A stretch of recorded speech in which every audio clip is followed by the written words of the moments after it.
માથાનો વાળ જેટલો પતલો લેઝરનો ફાઇબર કિડની સુધી પહોંચાડતા હોય છે અને લેઝર મારફતે પથરીનો ભૂકો કરી નાખીએ છીએ અને ત્યારબાદ ઓપરેશન દરમિયાન આ ભૂકાને આપણે સક્ષણ કરીને બહાર કાઢી લઈએ છીએ. શું કિડનીમાં રહેલી પથરીનું ઓપરેશન હોલ પાડ્યા વગર કે ચક્કો માર્યા વગર શક્ય છે? હા, અવશ્ય શક્ય છે.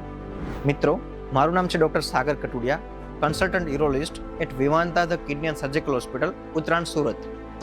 ચાલો આ ટેકનોલોજી વિશે સમજીએ. તો આ ટેકનોલોજીનું નામ છે RIRS, એટલે કે રિટ્રોગ્રેડ ઇન્ટ્રારેનલ સર્જરી. આ ઓપરેશનમાં આપણે પેશાબની જગ્યાએથી વળી શકે એવું પટલું દૂરબીન નેચરલ માર્ગથી કિડની સુધી પહોંચાડતા હોય છે, જેમાં એન્ડના ભાગમાં કેમેરો હોય છે, જેના દ્વારા કિડનીમાં રહેલી પથરી અને કિડનીને સંપૂર્ણપણે જોઈ શકાય છે. ત્યારબાદ આપણે પેશાબની જગ્યાએ નાખેલા દૂરબીનમાંથી જ માથાનો વાળ જેટલો પતલો લેઝરનો ફાઇબર કિડની સુધી પહોંચાડતા હોય છે અને લેઝર મારફતે પથરીનો ભૂકો કરી નાખીએ છીએ અને ત્યારબાદ ઓપરેશન દરમિયાન આ ભૂકાને આપણે સક્ષણ કરીને બહાર કાઢી લઈએ છીએ. આથી કિડનીમાં રહેલા દરેક ખૂણામાં પથરી હોય તે પણ કાઢી શકાય છે અને કિડનીને સંપૂર્ણપણે ક્લીન કરી શકીએ છીએ. જો RIRSના ફાયદાની વાત કરીએ તો આમાં કોઈ કાપો કે ચેકાની કંઈ જરૂર નથી પડતી. આથી રિકવરી બહુ ફાસ્ટ હોય છે, બ્લીડિંગ નહીવત જેવું હોય છે અને પેન પણ નહીવત જેવું હોય છે.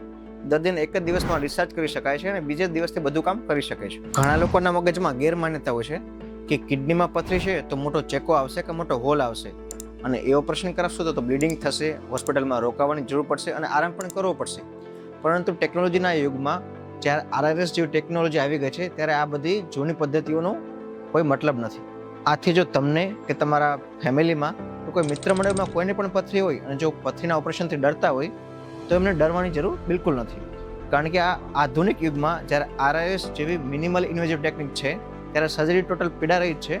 દર્દી તે જ દિવસે ડિસ્ચાર્જ કરી શકે છે અને બીજા દિવસે પોતાની રોજિંદા કામ શરૂ કરી શકે છે. કિડનીને લગતી કોઈ પણ સમસ્યા માટે આજે જ તમારા યુરોલોજિસ્ટનો સંપર્ક કરો અને કિડનીની આ પ્રકારની ટિપ્સ જાણવા માટે આજે જ અમારા પેજ સાથે જોડાઓ.